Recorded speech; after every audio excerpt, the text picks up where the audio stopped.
Salut à toi, bienvenue dans cette nouvelle vidéo. Ici, on parle essentiellement de trading, d'investissement, de finance et de tout ce qui a rapport de près ou de loin à l'argent. Alors, si ce sont des thématiques qui t'intéressent, je t'invite à t'abonner et à activer la cloche de notification pour ne rater aucune des prochaines vidéos. Il peut vraiment y avoir des pépites. Ok, donc dans cette vidéo, on va essentiellement parler de comment détecter correctement la structure sur un marché. Ok, parce que si tu es trader, que tu trades depuis un moment déjà, ou même si tu es débutant, je pense que c'est les choses qu'on apprend au début. La détection d'une tendance, de ce que c'est qu'une tendance. Déjà, définissons ce que c'est qu'une tendance. Une tendance, il faut savoir qu'il y a deux types de tendances. Ok, il y a trois types de tendances. On a les tendances haussières, les tendances baissières et les marchés sans tendance. On a les marchés en tendance haussière, les marchés en tendance baissière et les marchés sans tendance. Quand on dit marché en tendance haussière, qu'est-ce que cela implique? Cela implique un marché où on voit quelque chose comme ceci. Le marché fait des hauts de plus en plus hauts et des bas de plus en plus hauts, comme ceci. Donc là, je viens de tracer, je viens de dessiner un marché haussier. Donc, dans un marché haussier, il faut savoir que sur les marchés financiers, les marchés boursiers, vous n'allez pas voir des choses comme ceci, où les marchés, c'est ce qu'on espérait même, c'est ce qu'on espérerait même, que les marchés soit montent comme ceci. Non, vous n'allez pas voir des choses comme ceci. Vous allez plutôt voir des marchés qui, même s'ils montent, parfois il y aura des phases de, de, de, de correction pendant ces montées-là. Et les corrections-là, c'est ça qui amène à trouver ce qu'on appelle une tendance. Donc, là, on a une tendance haussière. Euh, on a aussi son inverse qui est la tendance baissière. Et c'est juste le contraire. Donc, dans une tendance baissière, les marchés font des hauts et des bas de plus en plus bas, alors que dans une tendance haussière, les marchés font des hauts et des bas de plus en plus hauts. Donc, ça, c'est une tendance baissière. Ceci, c'est une tendance haussière. Et voilà. Je vais supprimer ceci. Voilà. Le troisième type de tendance dont je parlais, c'est justement le sans tendance. Ok, les marchés sans tendance. Le sans tendance ou le range, certains l'appellent aussi comme ça le range, c'est les marchés qui n'ont pas réellement de direction claire. Ok, on ne sait pas s'ils sont à la hausse ou à la baisse. Généralement, ils bougent et puis ils gravitent autour d'un support et d'une résistance. Un support et d'une résistance, donc ils n'ont pas vraiment de direction claire. Ils sont là et comme ceci. Donc, ça, c'est les marchés sans tendance. Donc, ils vont et ils viennent entre une résistance. Je vais mettre ça en rouge. OK. Entre une résistance et un support. Je vais mettre ça en bleu. Voilà. Donc, la stratégie des traders dépend du marché dans lequel ils sont en train de travailler. Il y a certains traders comme moi. Par exemple, moi, je ne travaille pas dans les marchés sans tendance. Je travaille exclusivement sur les marchés en tendance. Donc, soit le marché est en tendance haussière, soit le marché est en tendance baissière. Euh, ou soit le marché est sans tendance, mais voilà, les stratégies que chaque trader utilise dépend de lui et de sa manière de voir le marché, de la manière dont c'est plus facile pour lui d'anticiper des opportunités et d'en profiter. Donc, lorsque on veut donc travailler en trading, lorsqu'on veut trader, il devient donc impératif de comprendre la notion de marché, la notion de tendance, la notion de structure du marché. OK? Donc, selon que l'on soit en tendance haussière ou en tendance baissière, on va chercher à déterminer la structure du marché pour pouvoir rentrer en position. Et ça, ce n'est pas toujours chose facile parce que même si je prends l'exemple d'une tendance haussière, même quand je dis que les tendances haussières, c'est des tendances où le marché fait des hauts de plus en plus hauts et des bas euh, de plus en plus hauts, il faut savoir que ce n'est pas aussi simple que ça non plus. Parce que le marché, il peut faire quelque chose comme ceci. Comme ça, il fait quelque chose comme ça et il monte un peu. Peut-être toi, à ce niveau-là, tu vas penser que oui, là, le marché, il est en train de faire un peu bas. Donc, tu rentres en position ici et tu penses que le marché va faire quelque chose comme ceci et partir en haut. Mais ce qu'il va faire, c'est qu'au lieu de continuer comme ceci, il va faire d'abord, il va s'arrêter ici, va repartir encore un peu plus en bas avant de remonter. Tu vois? Donc là, tu as fait une mauvaise anticipation à ce niveau-là, ou soit c'est la même chose ici. Tu vois là, tu te dis que le marché va peut-être repartir à la hausse ici, tu rentres en position, le marché te donne un petit peu raison ici, mais il s'arrête à un niveau ici il va et il vient taper ici avant de repartir à la hausse et ainsi de suite. Donc, quand je dis que les marchés font des hauts de plus en plus hauts, ça peut aussi faire quelque chose comme ceci. Voilà, ça a fait là, ça a fait un plus haut ici, ça descend, ça repart, ça a cassé le plus haut précédent, mais ça peut faire encore quelque chose comme ceci, revenir casser ce plus haut là et repartir faire un plus haut comme ceci. Donc, quand on dit que les marchés ont tendance aussi à font des hauts et des bas de plus en plus hauts. Oui, c'est vrai, mais il y a aussi des subtilités qu'il faut prendre en compte. Et on peut facilement se faire avoir par les marchés et perdre aussi beaucoup d'argent parce que si quelqu'un place un ordre d'achat, il pense à ce niveau-là. Ici, par exemple, il pense à ce niveau-là qu'il y aura un achat et qu'il achète ici, juste là, à ce niveau-ci. Il met son stop loss derrière le creux là et il met son take profit quelque part ici. Cela voudra dire que les marchés à ce niveau vont lui donner raison.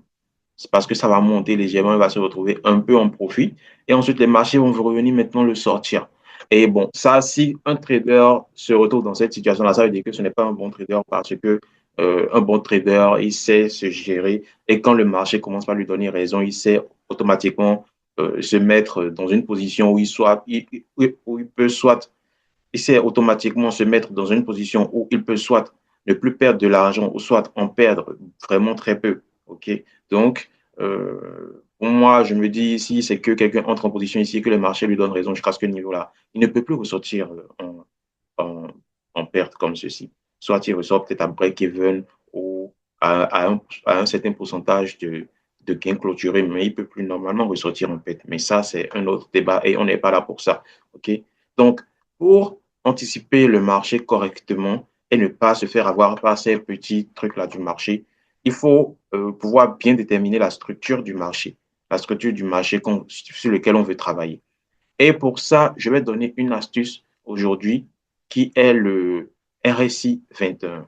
Le RSI 21, ne me demandez pas pourquoi le RSI 21, c'est juste un outil que j'utilise déjà depuis plusieurs années dans le trading. Il faut savoir que dans le trading, je suis dans ma 4e année et c'est un outil que j'utilise déjà depuis plusieurs années et qui m'a montré jusque-là des résultats qui sont plutôt pas très mal. OK?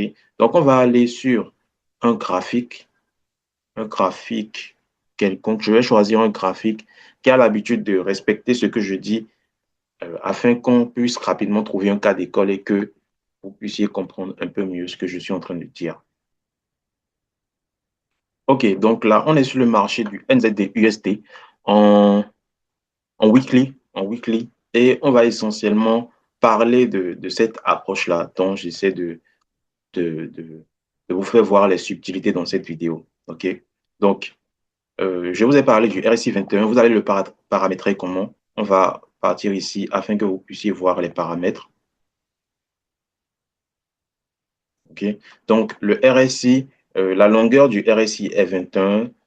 C'est le type SMA, donc simple moyenne. Voilà. Donc, la longueur, donc ça, c'est pas important. Le style, bon, vous choisissez le style que vous voulez, vous mettez les couleurs que vous voulez. Le plus important, c'est la longueur 21 et les niveaux. Les niveaux sont à quel. Voilà, voici les niveaux. Les niveaux, c'est les lignes qui encadrent le RSI. Nous avons le niveau 80, le niveau 50 et le niveau 20. OK? Le niveau 80, le niveau 50 et le niveau 20.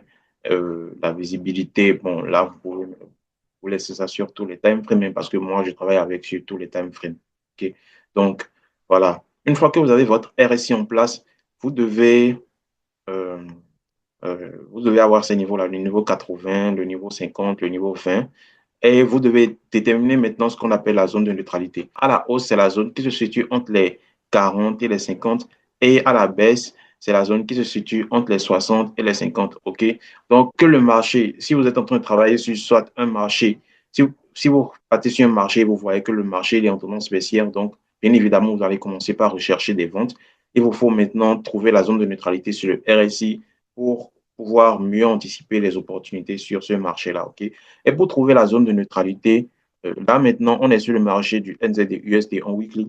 Et donc, pour pouvoir déterminer la zone de neutralité sur le marché du NZD-USD en weekly, déjà, on regarde à vue d'œil on remarque à vue d'œil que le marché est dans une tendance baissière. Ça, c'est la première chose. La deuxième chose, c'est que on peut voir que en plus du fait que le marché soit en tendance baissière, le RSI, il est en train de se promener en dessous de, comment on appelle, de, le RSI se promène entre les 40, entre les 60 et les 20. OK? Donc, lorsqu'on est sur un marché haussier, on veut voir le RSI qui se promène au-dessus de la zone de neutralité. Et lorsqu'on est dans un marché baissier, on veut voir le RSI qui se promène en dessous de la zone de neutralité. Donc ici, on est dans un marché baissier, déjà à vue d'œil, on le voit sur les graphiques, mais les graphiques seuls ne suffisent pas pour bien identifier la structure du marché. Voilà pourquoi je pense que vous avez besoin du RSI. En dehors du graphique lui-même, quand on regarde le RSI, on se rend compte que le RSI, durant toute la période où on voit que le marché est baissier, le RSI se promène euh, au-dessous de la zone de neutralité. Et pour bien tracer la zone de neutralité ici, je vous ai dit que de manière standard, à la hausse, la zone de neutralité se situe entre les 40 et les 50. Et à la baisse, la zone de neutralité se situe entre les 60 et les 50. Mais pour bien tracer la zone de neutralité, il faut suivre quelques règles que je vais énoncer dans cette vidéo. La première règle, c'est de rechercher le premier point haut qui suit directement la fin de la précédente tendance. Retenez bien ce que je dis, c'est ultra important. La précédente tendance ici, c'est cette légère tendance haussière-là qu'on peut voir. Je vais essayer de mettre autour un rectangle afin que ce soit un peu mieux visible.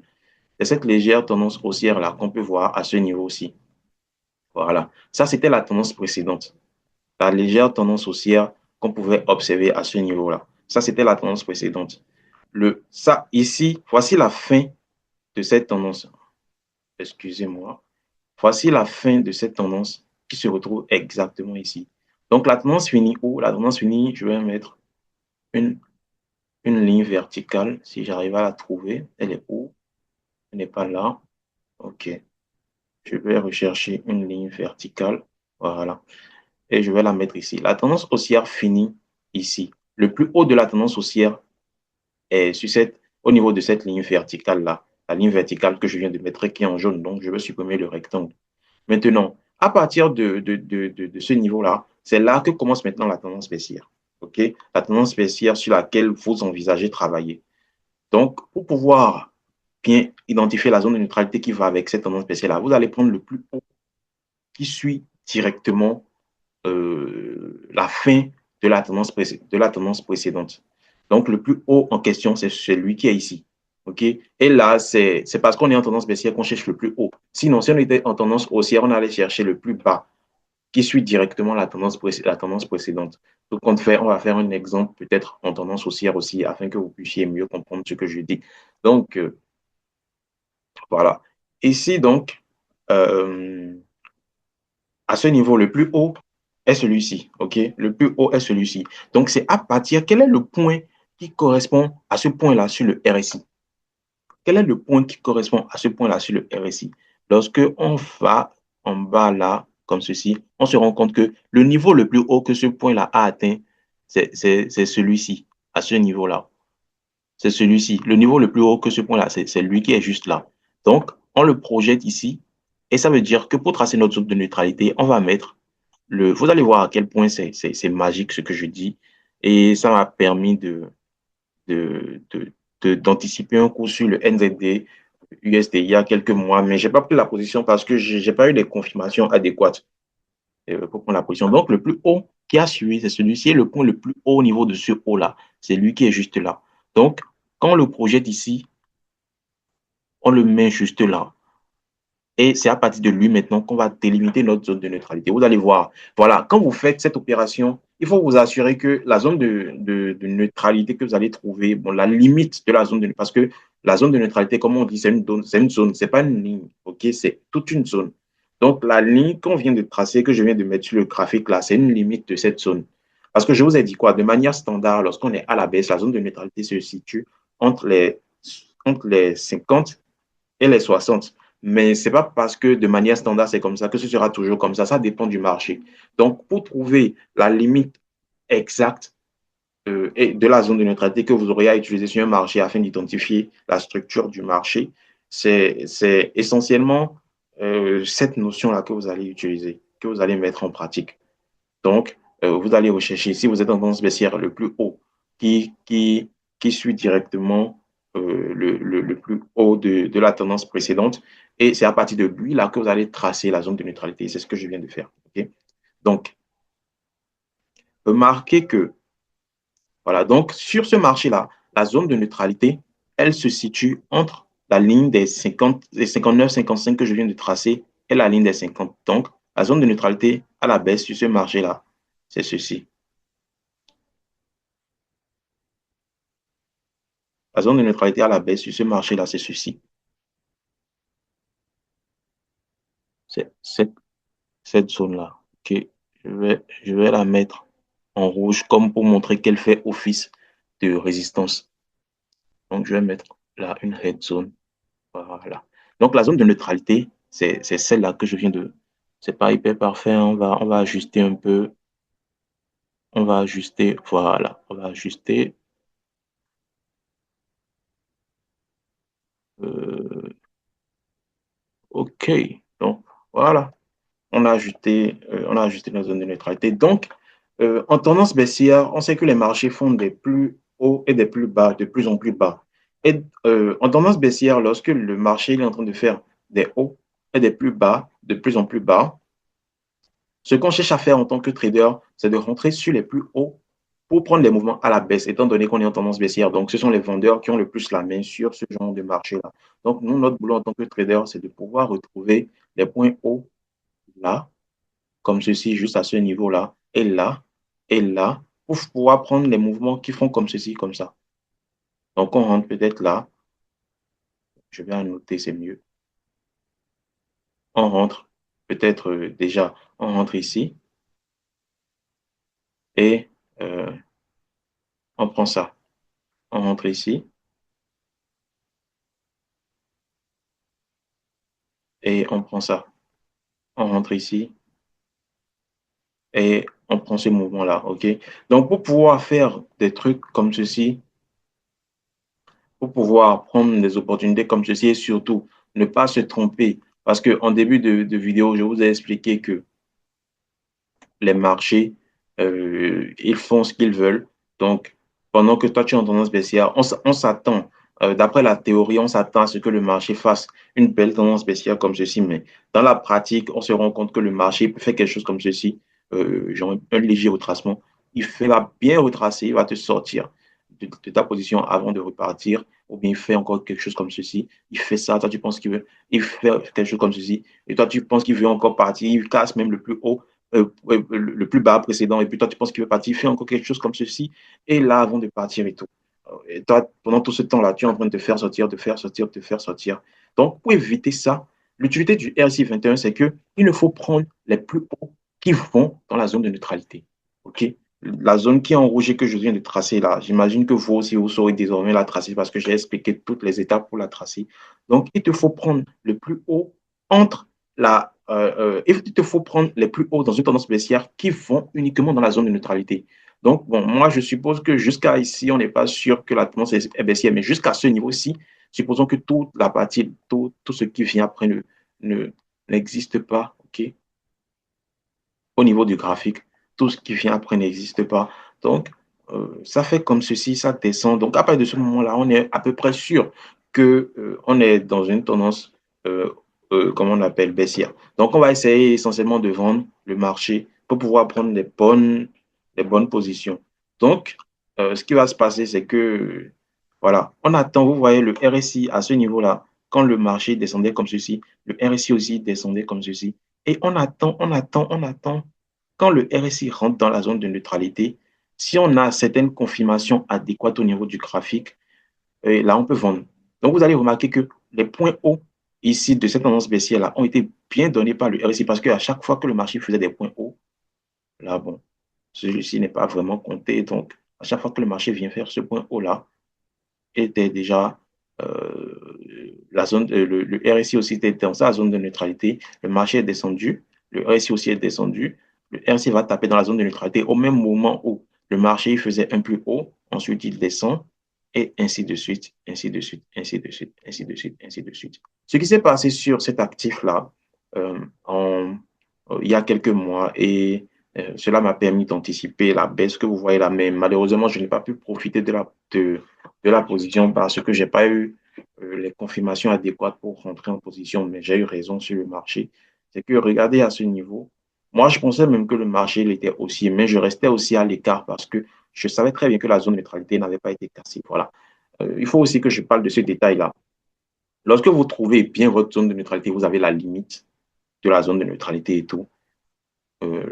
La tendance, vous pouvez anticiper la fin d'une tendance à la cassure de cette zone de neutralité-là. Ce que je dis, c'est assez subtil. Je ne sais pas si vous voyez tout ce que je suis en train de dire pour l'instant, mais c'est un peu ça. Vous pouvez anticiper la fin d'une tendance à partir de la cassure de la zone de neutralité. Donc, si c'est que le RSI fait quelque chose comme ceci et il vient casser la zone de neutralité comme ça, la tendance commence à changer. Je vais vous montrer ça bien après sur d'autres graphiques. Donc, sur ce marché-là, ce qui s'est passé, c'est quoi? C'est que je l'observais, mais moi, j'étais plus haussier qu'autre chose parce que je voyais une certaine accumulation. Je voyais que le marché, il tentait de repartir à la baisse, mais ce n'était pas vraiment ça. Et puis, le marché était en quelque sorte bloqué. Donc, après la cassure de ce niveau-ci, moi, je voyais une hausse potentielle, hein. Je voyais une hausse potentielle, mais j'attendais aussi la cassure de la zone de neutralité pour m'assurer que euh, il y aurait, comment on appelle, il y aurait une potentielle hausse. Mais je n'ai pas observé cela. Les prix sont partis, se sont arrêtés net à la limite de la zone de neutralité. Ils se sont arrêtés à ce niveau-là. Et à ce moment-là, j'ai bien observé, ça m'a ramené à une remise en question de mon analyse. Et là, je me suis rendu compte que, OK, bon, il y a plutôt une résistance qui était pas mal ici et qui peut être encore en train de retenir le prix. Tout ça à cause de l'info, grâce, pas à cause, mais grâce à l'information que m'a donné le RSI et la zone de neutralité dont je parle. OK? Donc, euh, à partir de ce moment-là, j'ai commencé par me dire, OK, c'est possible qu'il y ait une baisse, c'est possible qu'il y ait une baisse. Donc, il me fallait maintenant aller dans les time frames inférieurs pour essayer d'analyser ce mouvement-ci et voir s'il y aurait potentiellement une baisse. La zone de neutralité change en fonction du time frame parce que sur ce time frame en weekly ici, vous êtes en train d'analyser avec tout, vous êtes en train d'analyser toute cette tendance-là, OK? Tout ça, c'est tout ça que vous analysez, OK? Alors que je me suis promis ça. En daily, peut-être, vous allez analyser une partie de cette tendance. Donc, quand moi, le truc que j'ai entouré ici, où j'ai mis un rectangle, je vais mettre ça, flux. Voilà. Ça, là, pour aller, quand on va dans les time frames inférieurs, on va se rendre compte que on n'a pas la même configuration en raison de la fractalité du marché. Donc, là, maintenant, c'est une autre carrément tendance qu'il faut analyser. Donc, à cette tendance, vous allez encore tracer sa zone de neutralité, ainsi de suite, ainsi de suite. OK? Donc, euh, donc, il fallait, pour moi, à ce moment-là, anticiper la fin de ceci pour essayer de rentrer en position. Mais j'ai vu l'opportunité, mais je ne pouvais pas rentrer parce que mes, mes confirmations n'étaient pas au rendez-vous. Et les confirmations pour entrer dans les trades ne sont pas l'objet de cette vidéo. Je vais partir sur d'autres paires pour prendre un exemple à la hausse et euh, voilà, on en aura fini pour cette vidéo. Donc, on va aller sur un, un marché haussier, haussier pour voir un exemple à la hausse de ce que je suis en train de dire. Voilà, donc là, on est sur le dollar yen. On est sur le dollar yen. Et ce qui se passe essentiellement, c'est que de là, le marché de là à là était dans une tendance baissière. OK? Le marché de là à là était dans une tendance baissière. Le dernier point bas de la tendance baissière, c'est celui-ci. Le point haut qui a suivi directement, le point haut qui a suivi directement, donc la tendance baissière s'est arrêtée à ce niveau-là. Et à partir de ce moment-là, où ce plus haut-là a été cassé sur les graphiques, on est à peu près sûr que on est dans une tendance désormais haussière, même si avec cette technique, on peut anticiper les fins de tendance et essayer de rentrer avant même d'être sûr que la tendance est potentiellement en train de changer. Mais ça, c'est pas le sujet de la vidéo d'aujourd'hui. Le plus important, c'est d'arriver à déterminer la structure du marché avec le RSI 21. Donc, euh, donc, le plus bas de cette tendance baissière là, elle est ici, et il est ici. et le plus bas qui a suivi directement et donc qui est le premier plus haut en réalité, le premier plus bas en réalité de la tendance haussière, c'est lui qui est juste ici. Donc c'est à partir de lui là, c'est à partir de lui là que vous allez déterminer la zone de neutralité, ok? Et donc au niveau de ce plus bas là, le plus haut, le plus bas, c'est ce niveau là. Donc euh, on trace la zone de neutralité qui correspond sur le graphique. OK. Donc, normalement, la zone de neutralité que je dois tracer, elle commence ici, à ce niveau-là. Voilà, c'est un peu ça. Donc, voilà, on trace la zone de neutralité à partir, la limite de la zone de neutralité à partir de ce niveau-là. Et donc, nous, ce qu'on va essentiellement rechercher, c'est la zone de neutralité de cet actif-là. Je vous ai dit quoi? Je vous ai dit que la zone de neutralité à la hausse se situe entre les 50 et les 40. Mais ce n'est pas parce que c'est entre les 50 et les 40 qu'il faut forcément vouloir rechercher la zone de neutralité entre les 50 et les 40. Ça, c'est de manière standard, mais il y a sur chaque marché, on peut avoir un peu plus de précision. Donc, c'est dans la précision qu'il faut désormais chercher. Vous allez voir que la ligne que j'ai tracée ici, c'est au niveau des 40, c'est au niveau des 40, 43, etc., etc. Donc, voilà. Et donc là, on peut tracer, on peut trouver la zone de neutralité qui est entre les 50 et cette ligne qu'on vient de déterminer là. OK? Donc, la zone de neutralité de cette tendance haussière, elle est juste comme ceci. Voilà. Et comme c'est une zone de neutralité à la hausse, je vais mettre ça en blue zone. OK? Voilà. Donc, voilà. Donc, remarquez que les marchés, ils se sont envolés, ils se sont envolés. Vous pouvez aller dans les time frames inférieurs, faire la même chose pour pouvoir trader les mini mouvements de tendance. Ici, on est en weekly, donc c'est ce qui fait que euh, c'est un peu, c'est un peu plus long. Mais l'idée est la même et puis le style est le même. OK? Donc, regardez par exemple ici ce que je dis. Là, les marchés font des. Le marché fait un plus haut, plus bas, plus haut, plus bas, plus haut. Quelqu'un qui serait rentré ici, bon, là, ça a marché parce que le trade est parti. Mais remarquez que après que le trade soit parti complètement, voilà. Ici, peut-être les gens allaient anticiper une fin de tendance. OK, après la cassure de cette structure-là, à ce niveau-là, parce que c'est un plus bas dans une tendance haussière. Donc, les gens allaient peut-être anticiper une fin de tendance, mais les traders comme moi, étant donné qu'on a une astuce super puissante, on sait que non, non, non, non, non, non, la tendance n'est pas encore finie. Il y a encore de la matière, il y a encore les acheteurs sont toujours encore là, parce que la zone de neutralité n'avait pas encore. Et regardez, regardez, la limite, elle est tracée, on est là, on attend, on ne fait rien. Et le prix aussi vient, vous voyez, la zone de neutralité, elle résiste. Elle résiste. Et remarquez, qu'est-ce qui se passe? Là, le prix, il est descendu.